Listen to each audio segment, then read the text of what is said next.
G'day guys, Jeff Ware here in Estoril for the launch of the 2019 BMW S1000RR.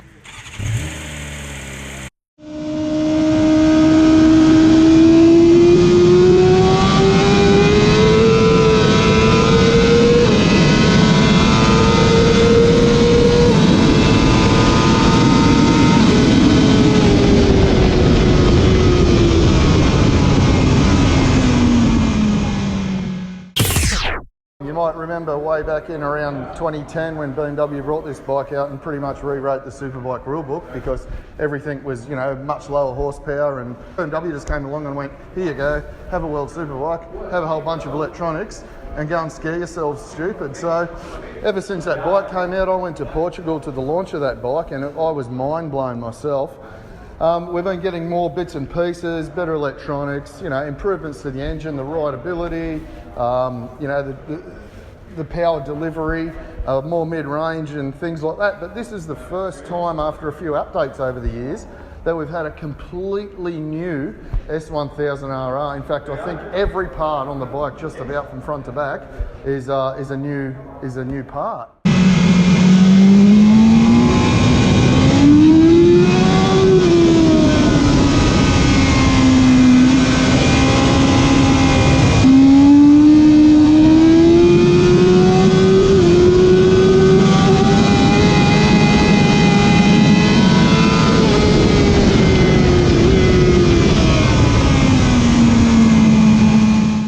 So today we've ridden the M-spec versions with carbon fibre wheels and a few other bits and pieces added. The first two sessions we went out were on S21 rubber, which are the standard road tyres.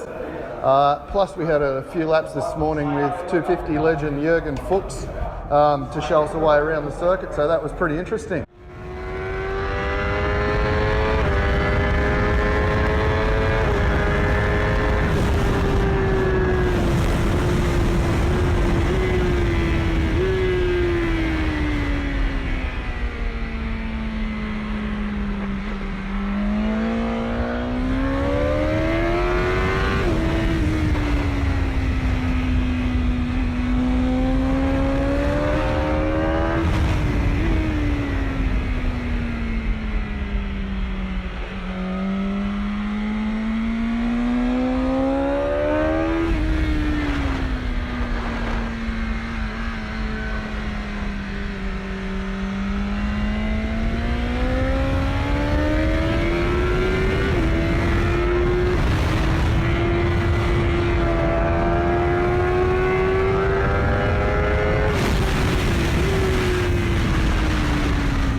Thankfully, in the afternoon, we've been able to ride these bikes on slick tyres, on Bridgestone slicks, on the racier settings, which has made an enormous improvement to the motorcycle.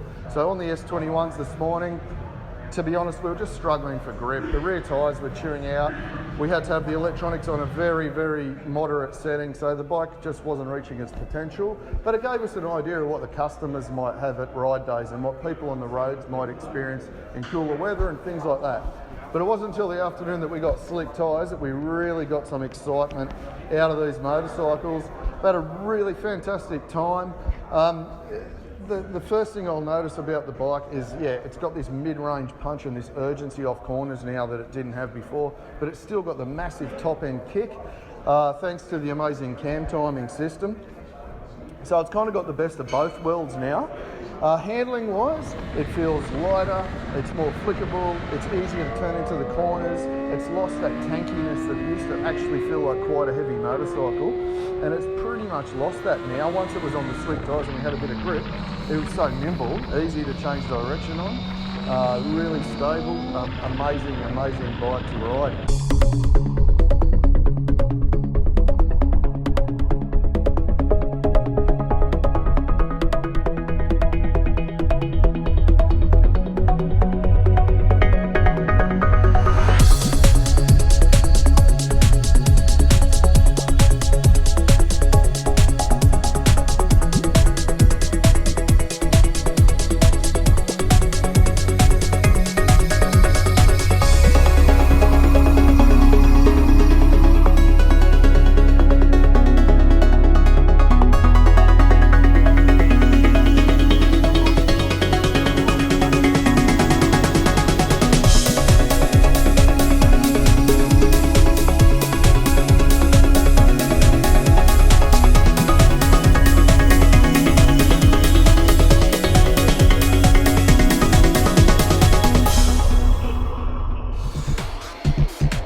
For me, the main thing is, you know, it's a new bike, but it's got a completely new swing arm. It's got different forks now. And the big standout for me, chassis-wise, apart from the way it handles, is the brakes. It's got different brakes. So they're built to BMW specification, and they're replacing the Brembos that were on the motorcycle. For me today, I feel that was a slightly backward step for BMW with the brakes, but we've got to wait till we get the bike in Australia and test it in our conditions and ride it on the road there. So for me, the big noticeable thing for me was the brakes, but these bikes have been here for a week or more than a week, and they're just getting ridden back to back to back to back. There's quite a few hard braking areas here, but you really have to give it a bit of squeeze there.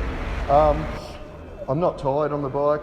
It's quite a tiring circuit, this circuit, because of some of the braking and acceleration areas, but I haven't been getting that tired here. So overall, very impressed. Top speed I got was just over 290 k's an hour, but I'm here with Steve Martin and Cam Donald, and those boys were getting a fair bit faster than that.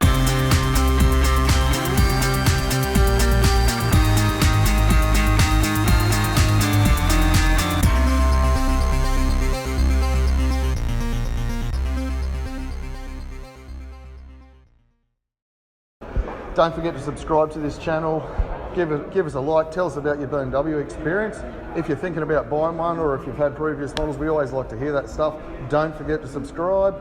Make sure you have a really good day. Thanks a lot for watching. See ya.